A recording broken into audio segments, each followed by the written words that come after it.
आज अपन बात करेंगे मार्केटिंग प्लान दिखाने का सही व सटीक तरीका कौन सा है जिससे सामने वाला 100% ज्वाइन कर जाए।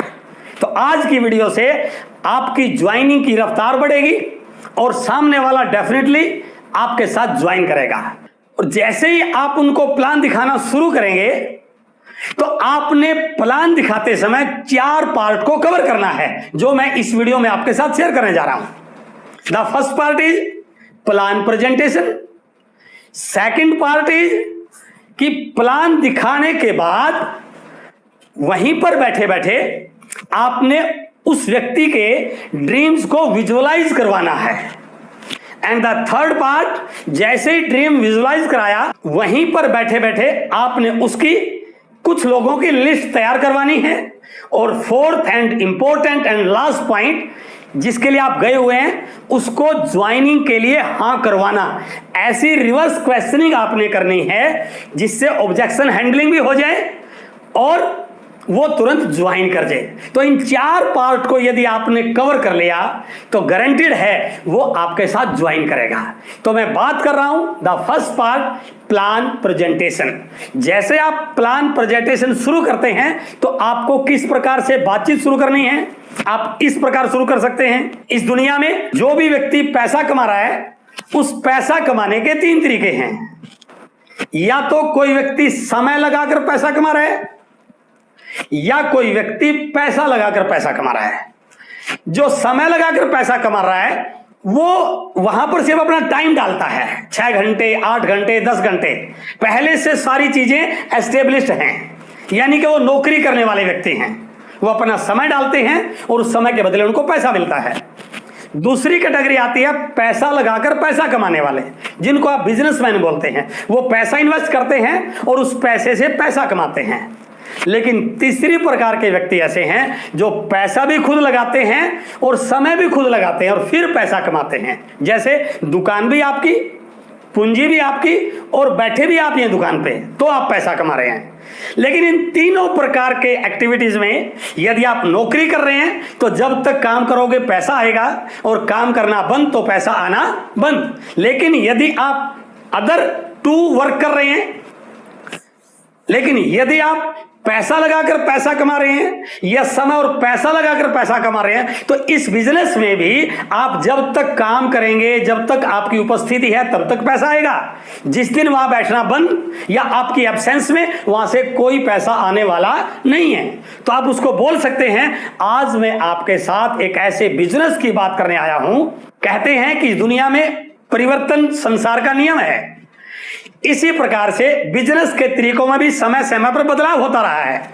आज मैं आपसे एक ऐसे बिजनेस की चर्चा करने आया हूं जहां पर पूंजी की लगाने की जरूरत नहीं, पार्ट टाइम किया जा सकता है। और इस बिजनेस की सबसे बड़ी विशेषता यह है कि यदि आप इस बिजनेस को कर लेते हैं तो यह बिजनेस आपकी अनुपस्थिति में भी आपके लिए पैसा पैदा करता है। तो मैं आज आपसे उस प्रकार के बिजनेस की बात कर रहा हूं और जैसे आप उससे इस प्रकार की बात करेंगे सामने वाला आपसे रिलेट करेगा। और फिर आप बोल सकते हैं इस बिजनेस को बताने से पहले मैं एक चीज और आपके साथ शेयर कर रहा हूं। आप जिस भी काम से जो भी पैसा कमा रहे हैं तो वो पैसा जो आपने कमाया वो कहां जा रहा है? वो पैसा बाजार में जा रहा है। हमारी रोजमर्रा की जरूरत की चीजों को खर्च करने के लिए हम उस पैसे को बाजार में खर्च करते हैं। और जिस मार्केट में इस पैसे को खर्च करते हैं उस मार्केट को कहा जाता है ट्रेडिशनल मार्केटिंग, परंपरागत बाजार प्रणाली। क्या है ये ट्रेडिशनल मार्केटिंग? आओ इसको एक बार जानते हैं। कोई कंपनी है जो अपना प्रोडक्ट बनाती है और ये ग्राहक है जो उस प्रोडक्ट को यूज करता है। ना कंपनी ग्राहक को जानती ना ग्राहक कंपनी को जानता। इन दोनों के बीच में एक चैनल होता है, कुछ मिडलमैन होते हैं, retailer, wholesaler, agent, distributor, C&F। ये सारे के सारे लोग इस प्रोडक्ट को आगे से आगे सप्लाई करते हैं और ग्राहक तक पहुंचाते हैं। और नेचुरली इन लोगों ने पैसा लगा रखा है, ये अपना प्रॉफिट लेंगे ही लेंगे। लेकिन इसमें एक खर्चा और जुड़ता है, कंपनी इस प्रोडक्ट की ऐड करवाती है और वो ऐड करने वाले लोग सेलिब्रिटी होते हैं। जो बहुत सारा पैसा एडवर्टीजमेंट करने का लेते हैं। लेकिन मजे की बात यह है, ये ऐड तो करते हैं लेकिन उस प्रोडक्ट के यूजर नहीं है, इनको क्वालिटी का कुछ नहीं पता, लेकिन फिर भी ऐड करते हैं। यानी कि कंपनी से कस्टमर तक आते आते उस प्रोडक्ट पे दो खर्चे जुड़ जाते हैं, मिडिलमैन का प्रॉफिट और एडवर्टीजमेंट का खर्चा। या इसको यूं कह सकते हैं, यदि 50 रुपए का प्रोडक्ट तैयार हुआ तो ग्राहक तक आते आते वो 100 रुपए का हो जाता है। ये 50% पैसा ग्राहक की मेहनत का आधी कमाई इन बीच के लोगों में चली जाती है। इस पूरी मार्केट को ग्राहक चलाता है, इस पूरी मार्केट का अहम पार्ट ग्राहक है, लेकिन फिर भी ग्राहक का इस मार्केट में कोई हिस्सा नहीं है, इसको कोई फायदा नहीं मिल रहा, बल्कि कुछ नुकसान होता है। कई बार मिलावटी सामान भी मिलता है, रेट भी मनमाना लग जाता है, क्वालिटी का भी ध्यान नहीं रखा जाता है, और बहुत सारी जगह पक्का बिल भी नहीं होता, टैक्स की भी चोरी होती है। ये सारी चीजें होने के बाद भी ये मार्केट लगातार बढ़ रही है, लेकिन इस मार्केट को बढ़ाने वाले कौन हैं? हम सब ग्राहक हैं। और कमाल की बात देखिए, ये ग्राहक जब भी बाजार में जाता है इस बाजार का टर्नओवर बनाता है, इस मार्केट का टर्नओवर बनाता है, और हमने ग्राहकों ने इस बाजार में जा जाके इस मार्केट के टर्नओवर को लाखों करोड़ों का बना दिया है। और यदि मैं एफएमसीजी सेक्टर की बात करूं, रोजमर्रा की जरूरत होने वाले प्रोडक्ट के टर्नओवर की बात करूं, एक आइडिया है कि लगभग 40 लाख करोड़ का मार्केट हर साल होता है हमारा। किसकी वजह से? ग्राहक की वजह से। मार्केट हमने बनाया, टर्नओवर हमने बनाया, लेकिन फिर भी इस टर्नओवर में ग्राहक का कोई हिस्सा नहीं है। इसी चीज को देखते हुए एक नई व्यवस्था इजाद हुई जिसका नाम है डायरेक्ट सेलिंग, सीधी बिक्री प्रणाली। कि यदि कंपनी अपना प्रोडक्ट बनाए और वो बिचौलियों की बजाय सीधा कस्टमर को दे, सीधा ग्राहक को दे, और जो पैसा बीच में जा रहा है उसका एक परसेंटेज के अकॉर्डिंग ग्राहक को दिया जाए, तो इस व्यवस्था को डायरेक्ट सेलिंग कहते हैं। अर्थात हमने पहले भी प्रोडक्ट यूज करना था, अब भी यूज करना है, लेकिन अब क्या क्या फायदे मिले? पक्का बिल मिलेगा, सामान की क्वालिटी की गारंटी मिलेगी, शुद्ध सामान मिलेगा, और एक रेट पे मिलेगा, कहीं भी खरीदेंगे एक रेट पे मिलेगा। और सबसे बड़ी चीज, जो टर्नओवर बिचौलियों का होता था, आज के बाद वो टर्नओवर ग्राहक का होना शुरू हो सकता है। यदि मैं इसको एक सिंपल लेमैन की भाषा में समझाऊं, इस ट्रेडिशनल मार्केटिंग में मान लो आप इस दुकान के पिछले 20 साल से ग्राहक हैं, आप इस दुकान पर सामान लेने गए और उस दुकान पे दो लोग बैठते हैं, उसका मालिक और उसका बेटा। बाय द वे मालिक दुकान पे नहीं था, बेटा मौजूद था। आपने उस बेटे को बोला, बेटा ये सामान निकाल दो। आपने एक लिस्ट दी और उस लड़के ने उस लिस्ट के अकॉर्डिंग आपका सामान निकाला, थैले में पैक किया, और जैसे आपने पूछा कितना बिल हुआ, उसने बताया 3000 रुपए। अब सुनिए इस बात को ध्यान से, आपने उसको 3000 रुपए दिए, थैला उठाया और दुकान से बाहर निकले। और जैसे आप दुकान से बाहर निकले, उसका पिताजी दुकान में आया और उसने आते ही लड़के से पूछा कि बेटा क्या हुआ, और लड़के ने तुरंत उत्तर दिया 3000 की सेल हुई, 3000 की बिक्री हुई, 3000 का बिजनेस हुआ, 3000 का कारोबार हुआ। अर्थात आपकी खरीदारी किसी और का व्यापार बनती है। अब मैं बात कर रहा हूं डायरेक्ट सेलिंग की। अब आपने फैसला लिया कि घर का वही सामान जो मैं वहां से लेके आता था, जहां पर क्वालिटी की गारंटी नहीं थी, रेट का झमेला था, आपका कोई हिस्सा नहीं था। अब आपने फैसला किया, अपना रजिस्ट्रेशन किया, एक नंबर लिया, और इस डायरेक्ट सेलिंग के स्टोर से जाकर के आपने सामान लिया, जहां पर आपको क्वालिटी की गारंटी मिली, एक दाम में मिला, बिजनेस करने का मौका मिला, शुद्ध सामान मिला। और जैसे आपने उस दुकानदार को जाके, उस स्टोर के मालिक को जाके अपने सामान की पर्ची दी, उसने आपकी पर्ची को देख करके सामान निकाला, और सामान निकालने के बाद जब आपने बिल पूछा, उसने कंप्यूटर पर टिक टिक किया, आपका नंबर फीड किया और बिल निकल के आया। और जैसे वो 3000 का बिल निकल के आता है, तुरंत आपके मोबाइल पर एक मैसेज आता है, योर बिजनेस इज 3000 रुपए। अर्थात आज तक जो खरीदारी किसी और का व्यापार बनती थी, यह दुनिया का 8वां अजूबा है जहां पर आपकी खरीदारी आपका व्यापार बन सकती है। It is direct selling.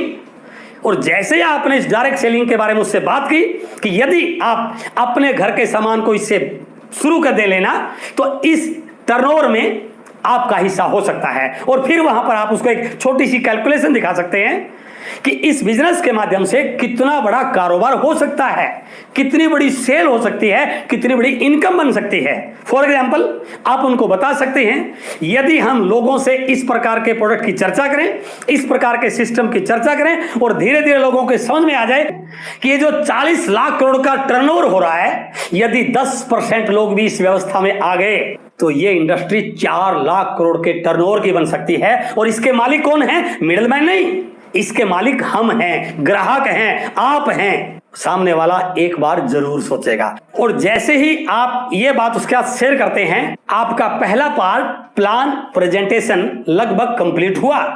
अब अगला काम क्या करना आपने? वहीं बैठे बैठे आगे बढ़ने से पहले ड्रीम विजुअलाइजेशन, उसको थोड़ा सा उसके ड्रीम बिल्डिंग पे बात करनी है।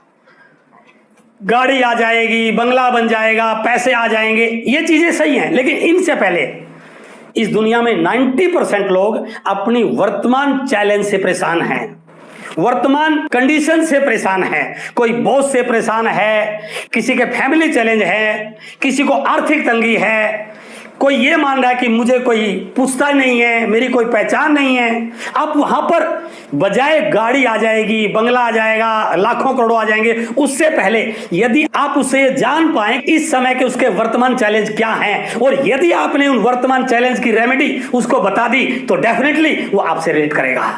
आप उसको बोल सकते हैं कि सर इस बिजनेस में कोई बॉस नहीं है, आप अपने बिजनेस के बॉस हैं, इसके लिए आप खुद अपना एम्पायर खड़ा करते हैं। यहां टाइम की भी कोई बंदिश नहीं है, आप जब मर्जी करें, 2 घंटे करें, दिन में करें, शाम को करें, जब आपको इजी लगे। उसको क्या लगेगा? मैं जिस बॉस से परेशान हूं, इस बिजनेस में उस परेशानी का हल है। कहने का भावार्थ क्या है कि आपने उनके छोटे छोटे ड्रीम्स को इस बिजनेस के माध्यम से पूरा होते हुए यदि दिखा दिया तो उसका सॉफ्ट कॉर्नर आपके साथ आना शुरू हो जाएगा।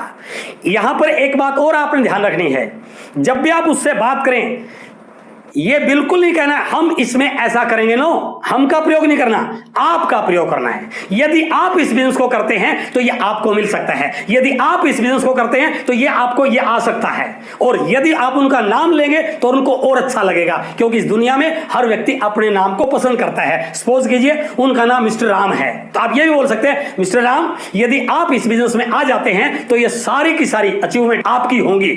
हर व्यक्ति को किसी और के मुंह से अपना नाम सुनना अच्छा लगता है, तो आप बार बार आपका इस्तेमाल कर सकते हैं। तो यहां पर एक छोटी सी ड्रीम बिल्डिंग आप उसकी शुरू कर सकते हैं, उनके ड्रीम को विजुलाइज करा सकते हैं। अभी आपने उससे यह नहीं पूछना है कि आप ज्वाइन करेंगे कि नहीं करेंगे, बिल्कुल नहीं पूछना है। अभी तीसरे पॉइंट पे आना है।